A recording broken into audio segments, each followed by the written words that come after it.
Assalamualaikum warahmatullahi wabarakatuh. Waalaikumsalam warahmatullahi wabarakatuh. Alhamdulillahi rabbil alamin. Wassalatu wassalamu ala ashrafil anbiya'i wal mursalin wa ala alihi wa sahbihi ajma'in. Allahumma salli ala Muhammad wa ala ali Muhammad. Yang terhormat Bapak Sekretaris Dewan sekaligus Bapak Sekretaris Daerah Kabupaten Mandailing Natal, dan juga teman-teman Bapak Ibu sekalian dari Sekretariat DPRD Kabupaten Mandailing Natal. Dalam kesempatan ini, alhamdulillah, dari informasi yang kita dapatkan tadi telah selesai 2 kali khatam Al-Quran yang dibaca masing-masing oleh kita yang bekerja atau yang bertugas di Sekretariat DPRD Kabupaten Mandailing Natal. Ini merupakan langkah yang baik dan perlu kita ingat dalam hal mempraktekkan apa yang kita dapatkan di bulan Ramadan. Paling tidak kita harus mengacu pada 3 hal. Pertama, di bulan Ramadan ada pesan moral disebut dengan kesalehan individual. Kita dalam solat tidak ada urusan dengan siapapun. Anda solat atau tidak, itu hablum minallah, tidak ada kaitan dengan orang lain. Bahkan antara anak dengan orang tua tidak berkaitan kalau urusan solat. Beda dengan ibadah lain seperti zakat, harus ada yang menerima. Atau seperti ibadah haji misalnya, harus ada tempat yang dituju. Tapi kalau solat itu hablum minallah, artinya ada pesan moral di situ. Kesalehan individual harus kita pertahankan, baik di bulan Ramadan maupun di luar Ramadan. Jadi dalam bahasa kekinian disebut dengan integritas. Kita dalam berbuat kebaikan tidak harus menunggu mulut orang lain, tidak harus menunggu pujian dan sanjungan. Mari kita lakukan kebaikan itu secara individu, cukup Allah yang melihat. Nah, ini yang harus kita praktekkan di luar Ramadan. Lalu yang kedua, ada pesan dalam Ramadan ini disebut dengan kesalehan sosial. Kebersamaan kita dengan duduk bersama di Warkop Madinah ini. Kebetulan Bapak Ibu sekalian di Sekretariat DPR Warkop Madinah yang punya ketua dewan juga kan. Nah, artinya satu keluarga sudah berkumpul di tempat ini dalam rangka untuk kebersamaan. Nah, inilah sosial kita. Maksudnya apa manfaatnya? Bukan hanya kaitan untuk membentuk karakter diri sendiri, tapi juga untuk membentuk pertahanan bersama. Di mana ada khilaf, di mana ada kesalahan satu sama lain, terlebih-lebih di akhir Ramadan menjelang Syawal ini. Dan juga hari ini adalah hari terakhir, Pak Sekwan ya. Hari terakhir besok kerja. Hari terakhir, maka mari kita membersihkan diri sebelum Ramadan ini berakhir. Kita juga harus mengakhiri kesilapan sesama kita. Nah, di bulan Ramadan kan kita diajari berbagi takjil, berbagi infak sedekah. Terlebih-lebih jangan lupa Bapak Ibu sekalian, setiap individu diwajibkan membayar zakat fitrah di bulan Ramadan. Siapa yang hidup di bulan Ramadan, malam pertama tarawih ada yang meninggal dunia, orang yang meninggal ini tetap wajib dibayarkan zakat fitrahnya. Kenapa? Karena dia masih sempat hidup di bulan Ramadan. Atau anak yang lahir di malam-malam hari raya, itu pun wajib dibayarkan zakat fitrahnya.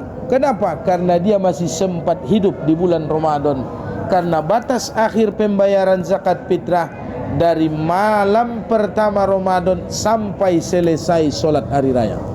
Jadi siapa yang hidup dalam rentang waktu itu wajib dibayarkan zakat fitrahnya.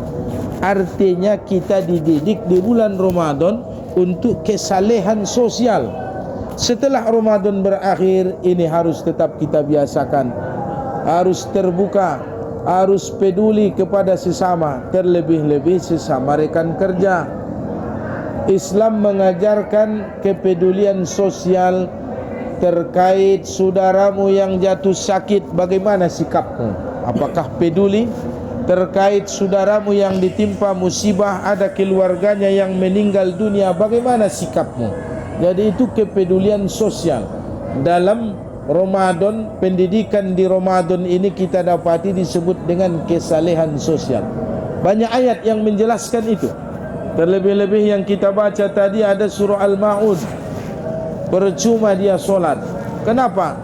Karena dia menutup mata terhadap anak yatim, tidak peduli kepada orang miskin. Bahkan lingkungannya dia tidak peduli untuk membantu, seperti gotong royong, bahu membantu, dia tidak peduli. Kenapa? Solatnya, karena solatnya bermasalah, kata Allah. Allazina hum an solatihim sahun. Mungkin dia membangun hubungan hablum minallah atau kesalehan individual itu hanya casing, kamuflase. Sahun artinya dia lalai. Allazina hum yura'un, dia ria. Jadi dua hal ini berkaitan. Itu gambaran dalam surah Al-Ma'un. Kesalehan individual dipengaruhi oleh kesalehan sosial. Kesalehan sosial bisa terlaksana kalau kesalehan individual itu bisa kita lakukan dengan baik. Maksudnya, solat kalau sudah ikhlas lillahi ta'ala, maka kepedulian sosial ini pun bisa kita terapkan dalam kehidupan nyata. Hablum minallah dan hablum minan nas. Lalu ada yang ketiga, namanya kesalehan style, kesalehan gaya hidup. Jadi kalau di bulan Ramadan kita kan serasa tinggal di kampung-kampung Arab. Kita lihat di kantor-kantor datang pakai sorban, pakai peci, ada yang pakai lobe, seperti Pak Sekwan pakai gamis, kan? Sudah seperti imam besar Masjidil Haram. Ini nuansa di bulan Ramadan. Kita pun sama. Datang ke pasar serasa kita datangi itu kampung-kampung Arab. Pulang kita ke kampung serasa Islam itu. Kenapa? Gaya hidup kita Islami. Yang pakai baju koko, perempuan pakai gamis, pakai kerudung, pakai jilbab. Tapi kadang-kadang begitu Ramadan berakhir, kembali ke habitat semula. Peci mulai disimpan, selamat jumpa, sampai jumpa Ramadan tahun depan. Sejadah masuk lemari, Quran dibalut kembali dalam lemari kaca. Sampai jumpa Al-Quran tahun Ramadan 2027. Dan di tengah-tengah masyarakat mulai kehidupan itu kembali jahiliyah.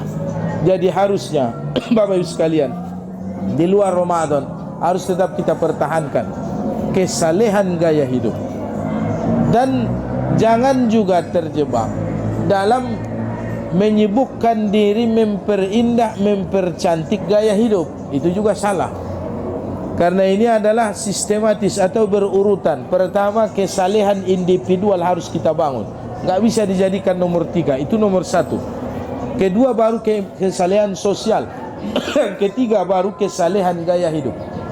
Karena di abad modern ini, terlebih-lebih di akhir zaman ini, sudah banyak di antara kita yang sibuk memperbaiki kesalehan gaya hidup. Dia pakai gamis setiap hari, nyolong masih tetap. Dia pakai lobe, pakai peci, tapi bohong masih lanjut, kan? Artinya kesalehan gaya hidup itu poin nomor 3. Paling utama kesalehan individual dulu. Bangun komunikasi kita dengan Allah.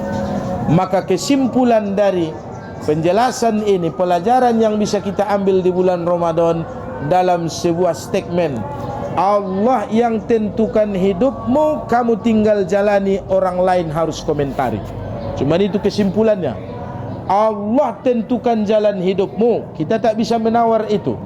Kamu tinggal jalani, orang lain harus komentari. Jadi jangan pernah menuntut apa yang sudah Allah takdirkan.